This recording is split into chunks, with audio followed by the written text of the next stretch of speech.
Le fils de l'impératrice Sissi, Rodolphe d'Autriche, héritier du trône austro-hongrois, s'est donné la mort à Mayerling après avoir tué une jeune fille de 17 ans. Elle s'appelait Marie Vetsera. Il ne la connaissait que depuis quelques mois. Pendant longtemps, on a présenté cette affaire comme une grande histoire d'amour.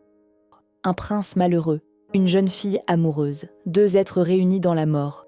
Mais ce récit a laissé Marie Vetsera dans l'ombre. Qui était vraiment cette adolescente ? Comment a-t-elle approché l'héritier de l'Empire ? Était-elle amoureuse, fascinée, manipulée ou déjà enfermée dans un rôle qu'elle ne maîtrisait plus ? Et surtout, comment et pourquoi la cour impériale a-t-elle tenté d'effacer sa présence à Mayerling ? Dans cette vidéo, nous allons revenir sur la rencontre, la passion, les mensonges et les derniers jours de Marie Vetsera. Restez jusqu'à la fin. Et si cette histoire vous intéresse, pensez à soutenir la chaîne avec les boutons juste en dessous. En 1888, le prince héritier Rodolphe d'Autriche entretient depuis près de 2 ans une liaison avec une femme nommée Mitzi Kaspar. Mitzi est une demi-mondaine. Brune, sensuelle, elle contraste avec l'archiduchesse Stéphanie de Belgique, l'épouse officielle de Rodolphe, grande, blonde, issue d'une cour rigide et catholique. Rodolphe l'installe dans un appartement du quartier de Wieden et prend en charge ses dépenses, le logement, les meubles, l'entretien quotidien. C'est là qu'il se rend, souvent tard, parfois au petit matin. Dans cet intérieur éloigné des salons de la Hofburg, il trouve un espace sans protocole. Il passe auprès de Mitzi un temps considérable, bien plus que celui qu'il accorde à son épouse et à sa fille. La singularité de cette liaison tient à sa durée. Mitzi n'est pas une distraction de passage. Pour la première fois peut-être, Rodolphe ne cherche pas seulement une présence féminine. Il trouve auprès d'elle une forme d'écoute, un refuge. Mais à Vienne, rien n'échappe longtemps au regard de la cour. La police chargée de sa sécurité suit chacun de ses déplacements. L'impératrice Élisabeth est informée. Elle connaît la fragilité de son fils et demande qu'il soit surveillé de près. Mitzi, pourtant, ne reste pas discrète. Elle fréquente d'autres hommes, parle facilement, évoque sa liaison avec le prince héritier. Elle détient ainsi des informations nombreuses, parfois sensibles. Il l'emmène dans des guinguettes bruyantes, sur les hauteurs de Vienne, loin des usages de la cour que Stéphanie déteste. Il s'y montre sans grande précaution, presque avec défi. Pourquoi Rodolphe accorde-t-il sa confiance à une femme aussi exposée ? Mais derrière cette apparente légèreté, quelque chose s'assombrit. Rodolphe parle de plus en plus souvent de la mort, lui propose de mourir avec lui. Il évoque un lieu, une hauteur de la forêt viennoise, près du temple des Hussards, un monument dédié aux soldats. Sur la pierre, il a fait graver une inscription « Pour l'empereur et la patrie ». Au début, Mitzi rit. Elle croit à une provocation, à l'une de ces phrases noires que l'on prononce pour impressionner. Puis, l'idée devient précise. Cette fois, Mitzi comprend qu'il ne plaisante plus. Elle prend peur. Elle décide d'en parler au chef de la police chargé de surveiller le prince héritier. La suite reste incertaine. L'alerte a-t-elle été prise au sérieux ? A-t-elle été transmise plus haut ? Aucune réponse claire ne s'impose. Le refus de Mitzi Kaspar ne change rien à sa détermination. Quelques semaines plus tard, Rodolphe choisit une autre compagne pour mourir. Elle s'appelle Marie Vetsera. Brune, le visage fin, le regard sombre, elle correspond au type de beauté qui séduit le prince héritier. Mais son histoire dépasse son apparence. Marie est issue d'une famille récemment admise dans la haute société viennoise. Son père, le baron Vetsera, administre les biens du sultan de Constantinople. Sa mère, Hélène Vetsera, née Baltazzi, appartient à l'une des plus riches familles levantines de son époque. La fortune leur ouvre les portes des salons, mais non celles de l'ancienne aristocratie. À Vienne, le prestige dépend aussi de l'ancienneté du nom, des alliances familiales et de la proximité avec la maison impériale. Les Vetsera restent donc des nouveaux venus, tolérés sans être pleinement acceptés. Hélène Vetsera cherche à franchir cette dernière frontière. Elle multiplie les relations à la cour et se rapproche notamment de la comtesse Lariche, nièce morganatique de l'impératrice Élisabeth. Cette amitié jouera un rôle décisif. C'est dans cet univers de réception et d'ambition sociale que Marie demande à Comtesse Lariche de l'emmener au Prater, où se tiennent les courses de chevaux. Là, au milieu des équipages, des regards et des conversations mondaines, elle espère approcher le prince héritier Rodolphe. Par l'intermédiaire de la comtesse Lariche, une lettre est transmise au prince héritier. Rodolphe répond. Un rendez-vous est fixé. Il a lieu au parc situé entre le Danube et le canal. Pour s'y rendre, Marie échappe à la surveillance de sa mère grâce à un prétexte organisé par Lariche. Une sortie en ville, quelques achats. Le déplacement paraît banal. Il ne l'est pas. D'un côté, l'héritier du trône austro-hongrois.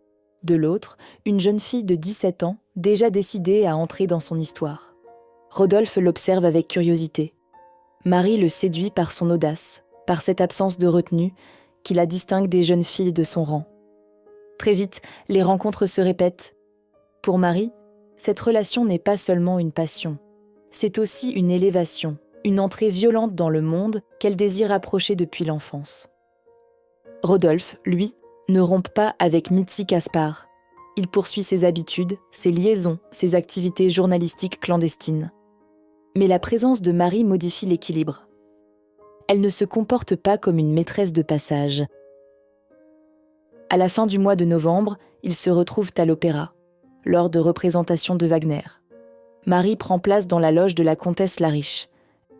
Elle cherche l'attention du prince, même sous les yeux de la cour, même sous le regard de l'archiduchesse Stéphanie. Une question se pose. Pourquoi la comtesse Lariche accepte-t-elle de servir d'intermédiaire ? En 1881, lorsque Rodolphe épouse Stéphanie de Belgique, Lariche a 23 ans. Elle appartient déjà à l'entourage de Sissi et sait que l'impératrice n'a jamais vraiment accepté sa belle-fille. Autour de Sissi, l'hostilité envers Stéphanie est virulente. On juge la jeune archiduchesse trop grande, sans grâce, étrangère à cette distinction autrichienne que la cour croit menacée depuis son arrivée. Lariche participe à ce climat cruel. Écorchée de ne pas occuper elle-même une meilleure place auprès de Rodolphe, sauf, dit-on, occasionnellement dans son lit, elle observe Stéphanie avec une malveillance froide. Dans certains salons, on répète qu'avec une telle épouse, Rodolphe ne risque pas de devenir un mari fidèle. Les années passent, Stéphanie fait pourtant des efforts. Elle apprend à tenir son rang dans les cérémonies officielles et François-Joseph lui-même paraît satisfait de sa conduite publique. Mais le mariage est déjà dans l'impasse. À la cour, on connaît la rumeur d'une maladie intime, proche de la syphilis, devenue presque un secret d'État. Ce qui aurait dû susciter de la pitié nourrit au contraire une cruauté plus sourde. Dans ce contexte, Lariche revient à la charge. En introduisant Marie Vetsera auprès de Rodolphe, elle ne rend pas seulement un service mondain. Elle teste la résistance de Stéphanie et transforme la fragilité d'un mariage impérial en jeu de cour. Au début de l'année 1889, Marie Vetsera porte une bague de fer gravée de ses initiales, ILVBID, unie dans l'amour jusqu'à la mort. Marie affirme que Rodolphe porte la même. On n'en trouvera pourtant aucune trace. La jeune fille attend une représentation à l'opéra pour se rapprocher de lui. Son agitation inquiète déjà sa femme de chambre. Marie ne maîtrise plus entièrement ce qu'elle joue. La passion devient chez elle une mise en scène, presque une dérive. Son comportement devient de plus en plus difficile à lire. Elle accepte la discrétion, puis cherche aussitôt à se faire remarquer. Sa mère s'inquiète. Un scandale détruirait d'un coup les efforts qu'elle a consacrés à faire entrer les Vetsera dans le monde viennois. Quant au prince héritier, rien ne permet d'affirmer qu'il partage l'intensité de Marie. La question hongroise l'obsède. Le débat sur l'armée, mené à Budapest, le place dans une position délicate. Il espère une évolution favorable à la Hongrie contre la ligne impériale et contre l'influence allemande qu'il rejette. Le 27 janvier, il est reçu par François-Joseph. Selon certains récits, l'empereur lui aurait lancé cette phrase terrible « Tu n'es pas digne de me succéder ». Au même moment, le souverain apprend que son fils aurait demandé à Rome l'annulation de son mariage avec Stéphanie. Si cette démarche est réelle, elle constitue une faute grave. Aucun Habsbourg ne peut engager une telle procédure sans l'accord de l'empereur. Le soir même, une réception est donnée à l'ambassade de Prusse en l'honneur de Guillaume II. Rodolphe s'y rend. Stéphanie est là, Marie Vetsera aussi, accompagnée de sa mère et de son frère. Selon les mémoires, la jeune fille refuse de saluer la princesse héritière. Puis elle frappe le sol du pied, dans un geste de mépris visible par tous. À ce stade, la liaison n'est plus seulement dangereuse, elle devient publique. Après cet incident, la tension monte encore. La riche retrouve Marie bouleversée. La jeune fille menace de tout révéler, puis se reprend aussitôt. Son exaltation devient difficile à contenir. Peu après, Rodolphe se rend chez la riche. L'entretien est direct. Elle lui reproche d'avoir laissé Marie s'attacher à lui jusqu'à perdre toute mesure. Ce qui devait rester une liaison légère devient désormais dangereux.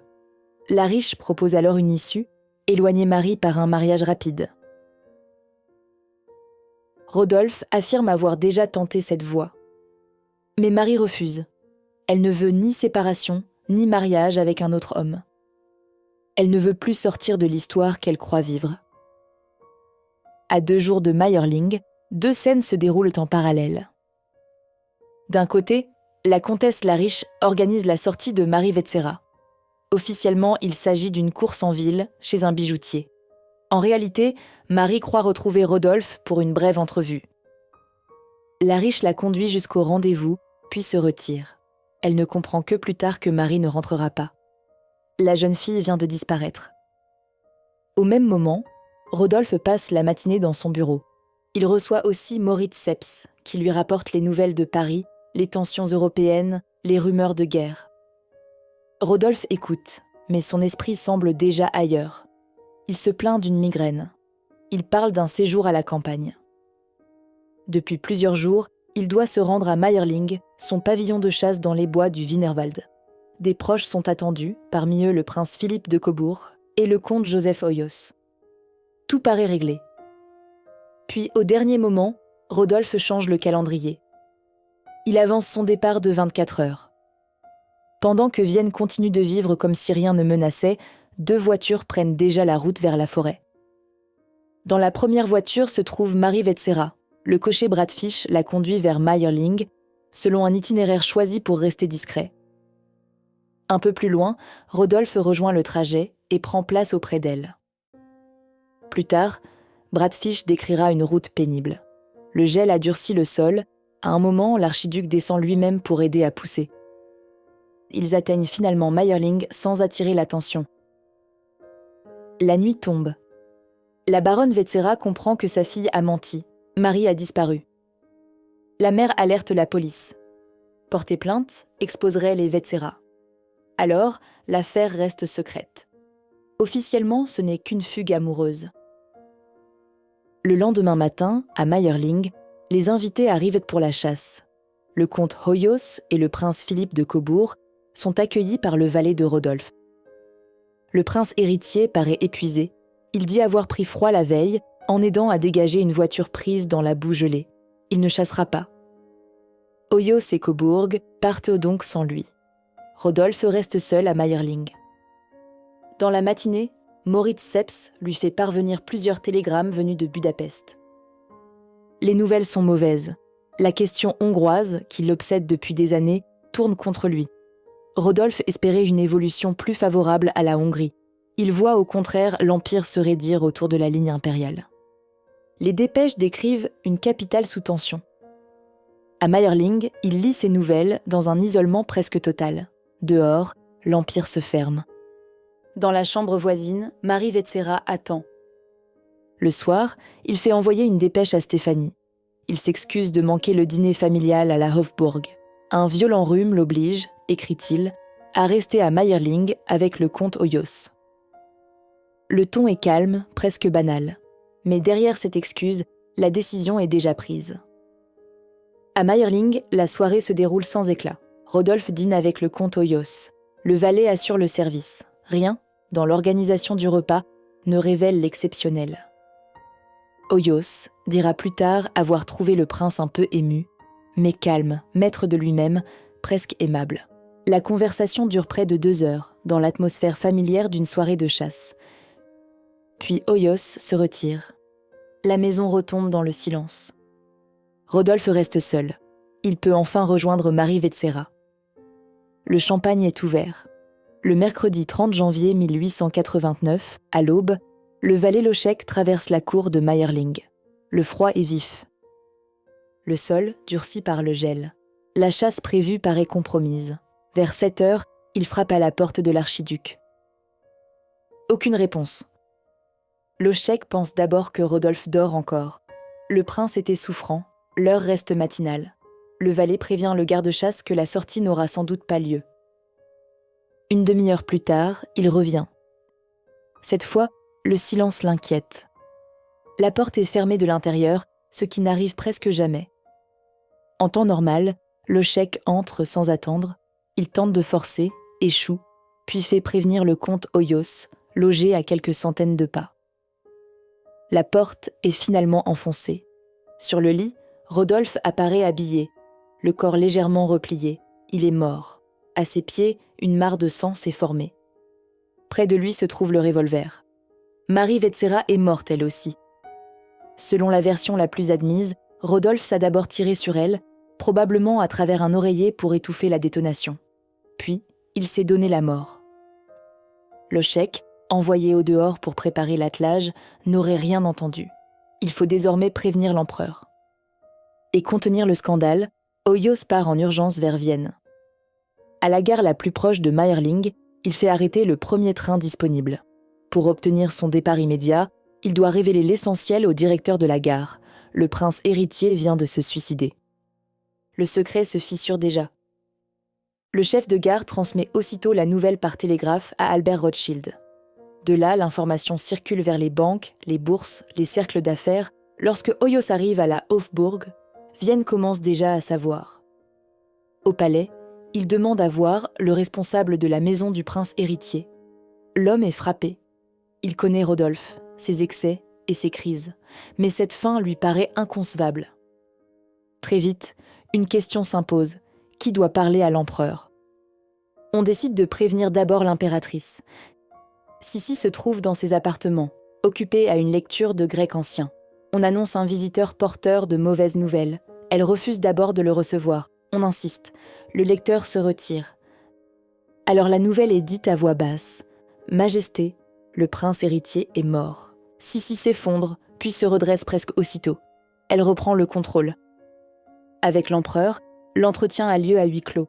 Aucun témoin n'en rapportera les paroles. Stéphanie, elle, est prévenue tard, trop tard. Elle l'écrira plus tard dans ses mémoires. Ce ne fut que plus tard qu'on s'était décidé à informer la veuve. L'humiliation s'ajoute au choc. Je crus qu'on me considérait comme coupable de cette mort affreuse. À cet instant, la cour ne dispose que d'un récit partiel, transmis dans l'urgence. Mais un point est déjà impossible à effacer. Marie Vetsera était à Mayerling. Sur place, la scène ne permet aucune illusion. Le corps de Rodolphe porte les marques d'une mort violente. Le tir est réel. Le sang est visible. Et ceux qui ont vu la chambre savent qu'une jeune fille se trouvait auprès de lui. Son corps est aussitôt soustrait au regard. Dans la soirée, on tente d'abord de la placer dans un panier. Impossible. La rigidité cadavérique a déjà commencé. Alors on l'habille. On lui met un manteau, des chaussures, un chapeau. Mais le corps ne tient pas. Le dos s'affaisse. On glisse un manche de bois sous ses vêtements, le long de la colonne, pour lui donner l'apparence d'une femme encore vivante. 2 hommes la soutiennent sous les bras et la font sortir. Dehors, la neige ralentit chaque geste. On la charge dans une calèche. La route est mauvaise, la voiture s'enfonce. Il faut descendre, pousser, repartir.